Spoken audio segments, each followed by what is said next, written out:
আসসালামু আলাইকুম। আজকে কথা বলবো হচ্ছে আপনাদের অনেকেরই একই কমেন্ট, সেটা হচ্ছে কোটা নিয়ে। আমি কোটা নিয়ে একটা ভিডিও দিছিলাম, সেটা হচ্ছে মানে ইন ডিটেলস আকারে দেওয়া হয় নাই, কিন্তু আপনারা কমেন্ট করতেছিলেন যে ভাই কোটা মানে 2025-এ কিভাবে প্রস্তাবিত করা হয়েছে, কোন কোন শহর ভিত্তিক কি পরিমাণ কোটা দিছে সেটা নিয়ে একটা ভিডিও করেন বড় আকারে।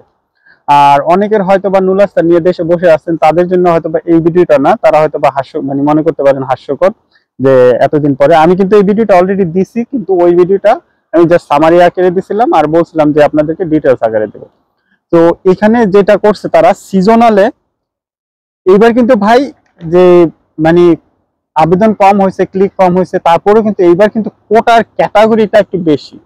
মানে হচ্ছে আগে যেটা হয়েছে 2-3টা ক্যাটাগরি থাকতো, এইবার শুধু সিজনাল এই নন সিজনালে যেটা ক্যাটাগরি করছে হচ্ছে 4টা।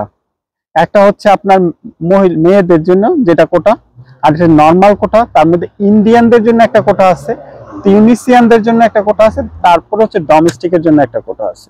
সো এখন এই 4টা ক্যাটাগরিতে এখন ধরেন যে আপনি মেয়েদের ক্ষেত্রে মেয়ে না হলে আসতে পারতেছেন না, ইন্ডিয়ান না হলে ইন্ডিয়ান না আসতে পারতেছেন না, তিউনিসিয়ান না হলে আসতে পারতেছেন না, ডোমেস্টিকের জন্য স্পেসিফিক ডোমেস্টিক কোটার মধ্যে।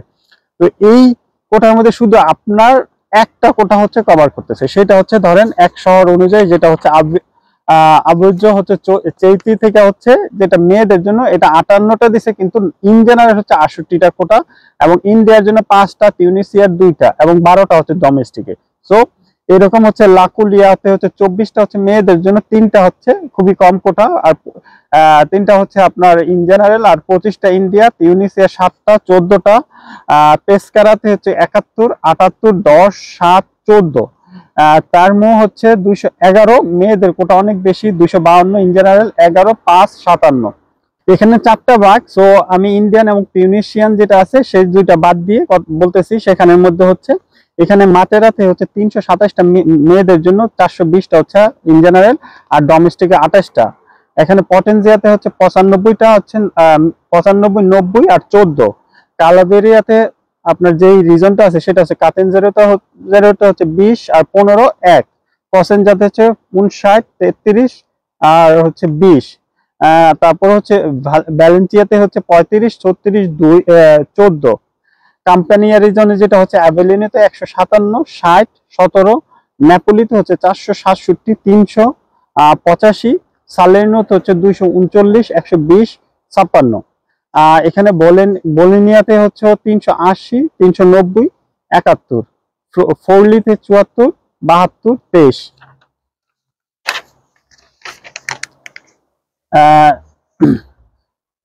উদেনেতে হচ্ছে 45, 50 আর হচ্ছে 9টা। রোমা থেকে 1193, অনেক বেশি 1200 হচ্ছে ইন জেনারেল, 282। দেন হচ্ছে সাবোনাতে হচ্ছে 152, 150, 73। আপনার হচ্ছে মিলানোতে অনেক বেশি 828, 840, 56। আনকোনাতে হচ্ছে 96, 78, 14।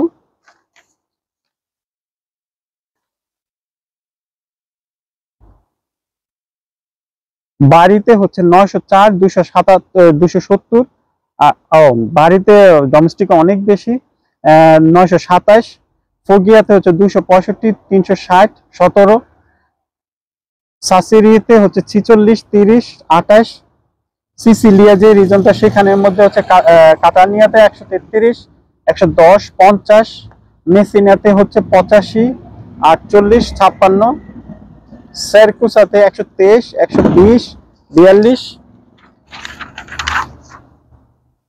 আরিজ্জোতে হচ্ছে আপনার 274, 229, 133। সিয়েনা থেকে 17, 9, 3। টেরেন্টোতে হচ্ছে আপনার 208, 270, 30। বিসেনজাতে 239, 270, 39। আমি সব শহরে করি নাই, কিন্তু এই পিডিএফটা আপনারা যদি আপনাদের কাছে থাকে, এই পিডিএফ থেকে আপনারা কোন শহরে আবেদন হয়েছে সেটা নিজেরা দেখে নিতে পারেন। এখানে আসি হচ্ছে সিজনালের ক্ষেত্রে ভাই ক্যাটাগরি হয়েছে 1, 2, 3, 4, 5, 6, 7, 8, 9, 10টা ক্যাটাগরি হচ্ছে। তার মধ্যে হচ্ছে মেয়েদের জন্য এগ্রিকালচারের একটা ক্যাটাগরি হয়েছে, দেন হচ্ছে আপনার ট্যুরিজমের জন্য একটা ক্যাটাগরি হয়েছে, দেন হচ্ছে ইন জেনারেল যে এগ্রিকালচার এবং ট্যুরিজম আলাদা, দেন ইন্ডিয়া, তিউনিসিয়া, দেন হচ্ছে আপনার যেটা হচ্ছে একটা অর্গানাইজেশন আছে কলেজিটি, সেটার জন্য একটা হচ্ছে এগ্রিকালচারের জন্য আছে, দেন ট্যুরিজম আছে, দেন হচ্ছে আপনার ইউনিসিয়ার আবার হচ্ছে মানে ট্যুরিজম এটার জন্য আলাদা আলাদা কোটা করছে, ইন্ডিয়ার জন্য আলাদা আলাদা কোটা করছে। তো এর মধ্যে হচ্ছে শুধু হচ্ছে আপনারা আমাদের জন্য বাংলাদেশি যারা আছে ও মানে মেয়েদের জন্য আর হচ্ছে ইন্ডিয়ান কোটার জন্যই মানে আপনারা আবেদনটা করতে পারবেন। সেই জায়গায় হচ্ছে চৈতিতে হচ্ছে 17/4 মানে এগ্রিকালচারে 17, 4টা হচ্ছে মেয়েদের, এবং ইঞ্জিনিয়ার এগ্রিকালচার হচ্ছে 8টা, ট্যুরিজম হচ্ছে 6টা। আমি বাকিগুলো আর পড়লাম না। দেন হচ্ছে মাটেরা থেকে 184, 213, 18, 13, আর হচ্ছে 300 হচ্ছে আপনার যেটা হচ্ছে আপনার কলেজিটি, যেটা হচ্ছে আপনার কোনো একটা অর্গানাইজেশনের মাধ্যমে যারা আসেন সেটা। ক্যালেভেরিয়াতে হচ্ছে কাচেঞ্জুরিতে 8, 15, 1, 1, 6, 6। দেন হচ্ছে আপনার অ্যাভিলিনে থেকে হচ্ছে 148, 20, 38, 26, 180, 2। সালিনোতে হচ্ছে 163, 54, 24, 17, 195, 96, 6।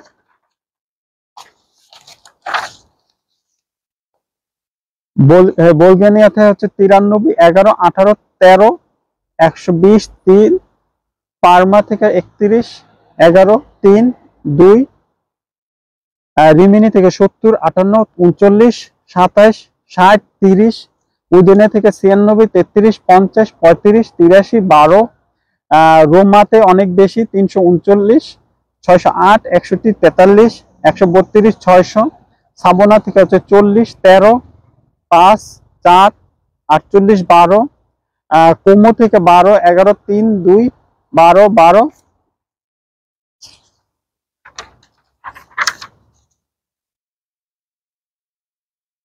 টেরেন্টুতে হচ্ছে 627, 364, 240, 168, 660, 330। পাদুবা থেকে 168, 42, 33, 23, 198, 18। ভেরোনা থেকে 1264, 47, 61, 33, 43, 1650, 3। ভিসেঞ্জাতে 28, 6, 9, 6। দেন হচ্ছে 23 আর 0।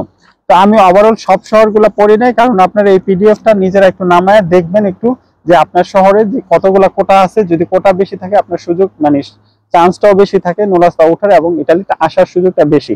আর বিশেষ করে হচ্ছে সিজনালে যারা আসতে চাচ্ছেন, তো সিজনালের ক্ষেত্রে দেখা যায় আপনার একটু মানে তাড়াতাড়ি নুরাস্তা ওঠে এবং ভিসাও হয়ে থাকে।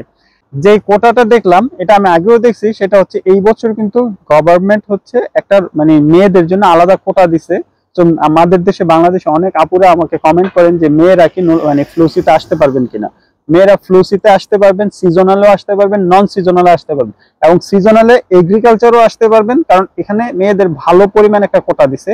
আর একটা হচ্ছে আপনার ট্যুরিজম, যেটা হচ্ছে রেস্টুরেন্টে যেটা হচ্ছে সেখানেও আসতে পারবেন। আর ওখানে অনেকে হয়তো বা ভয় পেতে পারেন যে মানে যারা আছে যে এগ্রিকালচারে এসে কি করব। তো এগ্রিকালচারে কাজের কিছু ধরন আছে, আমি অনেক ভিডিও করছি, সেখানের মধ্যে আপনার শুধু যে জমিতেই কাজ করতে হয় সেটা না। তো জমি থেকে যখন ফসল উঠানো হয় দেখা যায় এখানে প্রচুর দেখা যায় আপনার ফ্রুটস হয়, সেই ফ্রুটস গুলার প্যাকেজিং হয়। এই প্যাকেজিং করার জন্য কিন্তু আপনার মেশিনে প্যাকেজিং হলো, এগুলা ট্যাগ লাগাইতে হয়, এগুলা সর্টিং করতে হয়। তো সেখানে দেখা যায় আপনার লোক লাগে। তো সেই ক্ষেত্রে সেই কাজগুলো আপনাদের দেখা যায় মেয়েদের জন্য হলে খুবই মানে কমফোর্টেবল এবং সহজে করতে পারেন। আর এই প্যাকেজিং যে ফ্রুটস এবং অন্যান্য সবজি যেগুলো আছে ইউরোপের বিভিন্ন শহরে সাপ্লাই হয়। তো এই সাপ্লাই করার ক্ষেত্রে দেখা যায় এই প্যাকেজিংটা খুবই গুরুত্বপূর্ণ, কারণ ইউরোপে আপনারা জানেন যে শপিং মার্কেটে ম্যাক্সিমাম মানে সব যে মলগুলো আছে সেখানেই হচ্ছে আপনার বেচাকেনাটা হয়। এখানে কিন্তু ওপেন মার্কেটটা খুবই মানে দেখাই যায় না। হয়তো বা সপ্তাহে 1 দিন বা 2 দিন ওপেন মার্কেট আপনি পাবেন, কিন্তু ম্যাক্সিমাম সময় হচ্ছে আপনার কিনতে হবে হচ্ছে কোনো একটা শপিং মলে গিয়ে। তো সেখানে হচ্ছে আপনার প্যাকেজিং ছাড়া ওপেনিং কোনো কিছু আসে না। তো প্যাকেজিং এর জন্য অবশ্যই এখানে লোক লাগে, এবং মেয়েদের জন্য এটা অগ্রাধিকার হিসাবে আমি বলবো খুবই ভালো। আর ট্যুরিজম মানে আপনারা ট্যুরিজম যেটা রেস্টুরেন্ট মেয়েদের ক্ষেত্রে দেখা যায় আপনার অ্যাজ ইউজুয়াল হচ্ছে ওয়েটার্স এর যে কাজগুলো সেটা হচ্ছে মেয়েদের জন্য কোয়াইট ওকে কমফোর্টেবল। তো আপনারা যদি মেয়েরা যদি আসতে চান তো আপনারা ফ্লুসির জন্য আপনারা যারা অ্যাপ্লাই করছেন তারা অবশ্যই আসতে পারেন, নির্দ্বিধায় আসতে পারেন। যে এখানে মানে পরিশ্রমের যে কাজগুলা সেগুলা মেয়েদের দিয়ে করানো হয় না। আর যারা হচ্ছে একদম জমিতে কাজ করে সেটা আলাদা, সেটার জন্য হয়তো ছেলেরা মানে যারা ছেলে তাদের জন্যই পারফেক্ট। আর ইন্ডিয়ানদের জন্য অলরেডি কোটা করাই আছে। তো আমি আশা করব হয়তো মানে আমার যেটা বিশ্বাস, ভবিষ্যতে হয়তো বাংলাদেশিদের জন্য একটা ভালো একটা কোটা আসবে এবং স্পেসিফিক বাংলাদেশদেরকে মেনশন করা হবে। তো ওভারঅল এটাই ছিল 2025-এর যে কোটাটা। মানে আগের বছর কিন্তু একটা ইন জেনারেল মেয়েদের কোটা ছিল না, অন্যান্য কোটাগুলো ছিল না, ইন্ডিয়ানদেরও ছিল না। এবার কিন্তু এই জিনিসগুলো অ্যাড করছে। তো ক্লিকটা কোন শহর থেকে হয়েছে এবং কি পরিমাণ কোটা আছে এই পিডিএফ এ কিন্তু আপনারা দেখতে পারেন, নিজের কোটাটা নিজেই দেখে নিতে পারেন কোন শহরে কি পরিমাণ। ওভারঅল 2025-এ এই পরিমাণ কোটা এবং বিভিন্ন ক্যাটাগরিতে ভাগ হয়েছে। তো সবাই অনেক অনেক ভালো থাকবেন, সুস্থ থাকবেন। দেখা হবে খুব তাড়াতাড়ি নতুন আরেকটি ব্লগে। আল্লাহ হাফেজ।